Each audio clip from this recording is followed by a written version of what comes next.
प्रेम से बोलो सच्चे दरबार की जय। एक दिन कैलाश पर्वत पे माँ पार्वती और भोले शंकर, जो औढ़रदानी कहलाते हैं, बैठे हुए थे।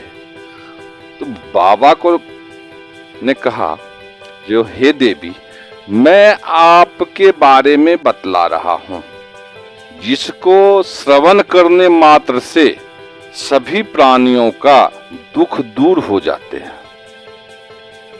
तुम भक्तों के लिए सुलभ हो और समस्त कर्मों का विधान करने वाली हो। कलयुग में कामनाओं की सिद्धि हेतु यदि कोई उपाय हो तो उसे अपनी वाणी द्वारा सम्यक रूप से व्यक्त करो।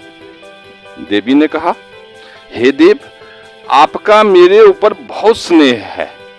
कलयुग में समस्त कामनाओं को सिद्ध करने वाला जो साधन है वह बतलाऊंगी, सुनो। उसका नाम है अम्बा स्तुति। ओम इस दुर्गा सप्तलोकी स्तोत्र मंत्र के नारायण ऋषि हैं, अनुपुष्ट छंद हैं। श्री महाकाली, महालक्ष्मी और महासरस्वती देवता है। श्री दुर्गा की प्रसन्नता के लिए सप्त श्लोकी दुर्गा पाठ में इसका विनियोग किया जाता है। वे भगवती महामाया देवी ज्ञानियों के भी चित्त को बलपूर्वक खींचकर मोह में डाल देती है। माँ दुर्गे, आप स्मरण करने पर सब प्राणियों का भय हर लेती है और स्वस्थ पुरुषों द्वारा चिंतन करने पर उन्हें परम कल्याणमयी बुद्धि प्रदान करती है। दुख, दरिद्रता और भय हरने वाली देवी, आपके सिवा दूसरी कौन है जिसका चित्त सबका उपकार करने के लिए सदा ही दयार्द रहता हो। नारायणी, तुम सब प्रकार का मंगल प्रदान करने वाली मंगलमयी हो, कल्याणदायिनी शिवा हो, सब पुरुषार्थों को सिद्ध करने वाली शरणागत वत्सल, तीन नेत्रों वाली एवं गौरी हो। तुम्हें नमस्कार है। शरण में आए हुए दीन एवं पीड़ितों की रक्षा में संलग्न रहने वाली तथा सबकी पीड़ा दूर करने वाली नारायणी देवी, सब भय से हमारी रक्षा करो, तुम्हें मेरा प्रणाम है। देवी, तुम प्रसन्न होने पर सब रोगों को नष्ट कर देती हो और कुपित होने पर मनोवांछित सभी मनोकामनाओं को नाश कर देती हो। जो लोग तुम्हारी शरण में जा चुके हैं उन पर विपत्ति तो आती ही नहीं। तुम्हारी शरण में गए हुए मनुष्य दूसरों को शरण देने वाले हो जाते हैं। हे सर्वेश्वरी, तुम इस प्रकार तीन लोकों की समस्त बाधाओं को शांत करो और हमारे शत्रुओं का नाश करो। शंकर जी पार्वती जी से कहते हैं, कमल लानने, अब मैं अष्टोर सत्य नाम का वर्णन करता हूं, जिसके प्रसाद पाठ या श्रवण मात्र से परम साध्वी भगवती दुर्गा प्रसन्न हो जाती है।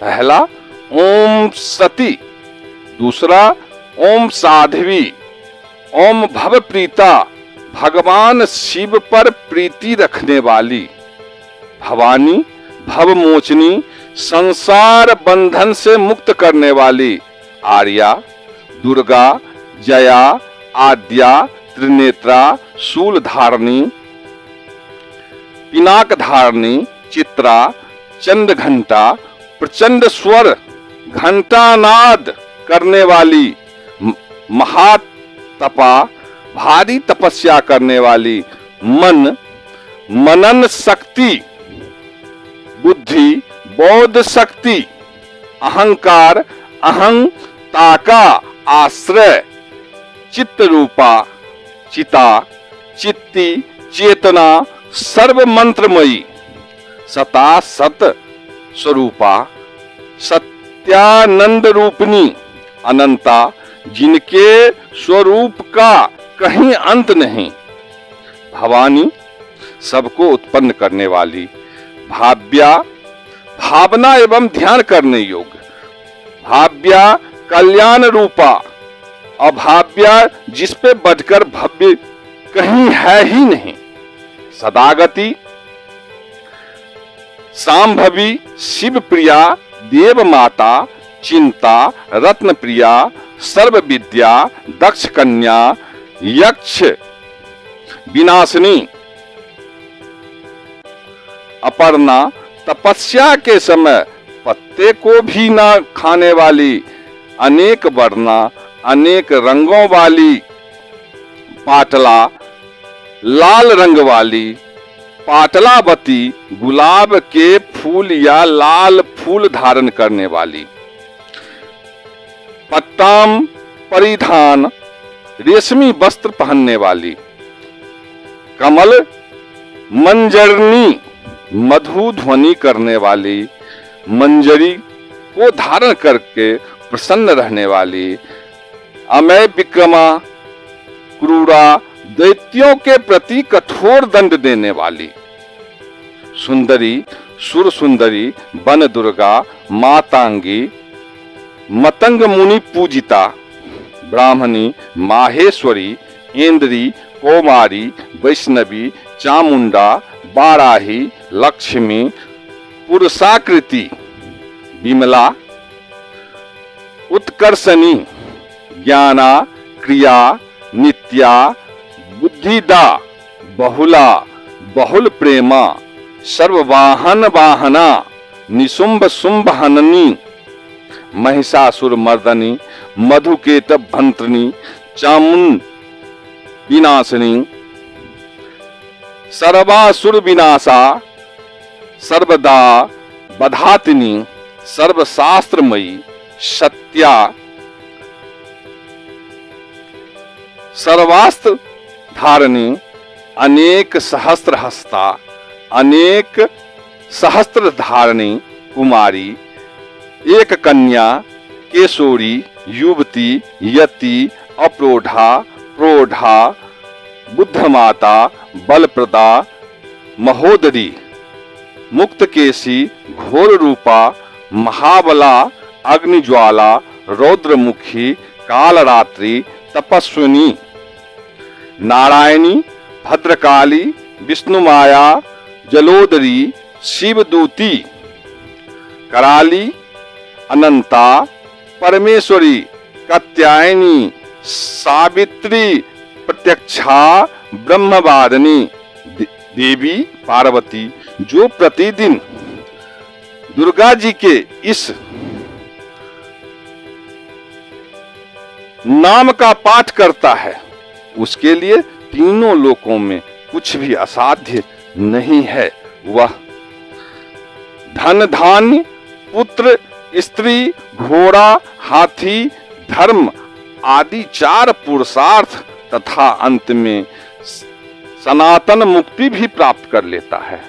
कुमारी का पूजन और देवी सुरेश्वरी का ध्यान करके पराभक्ति के साथ उनका पूजन करें, फिर अष्टोत्तर सत नाम का पाठ आरंभ करें। देवी जो ऐसा करता है उसे सब श्रेष्ठ देवताओं से भी सिद्धि प्राप्त होती है। राजा उसके दास हो जाते हैं, वह राज लक्ष्मी को प्राप्त कर लेता है। गोरोचन लक्षा कुमकुम सिंदूर कपूर घी अथवा दूध चीनी और मधु इन वस्तुओं को एकत्र करके इनसे विधि पूर्वक यंत्र लिखकर जो विविध पुरुष सदा उस यंत्र को धारण करता है वह शिव के तुल्य मोक्ष रूप हो जाता है। भौमवती अमावस्या की आधी रात में जब चंद्रमा शतभिता नक्षत्र पर हो उस समय इस स्तोत्र को लिखकर जो इसका पाठ करता है वह शक्तिशाली होता है। प्रेम से बोलो दुर्गा माता की जय।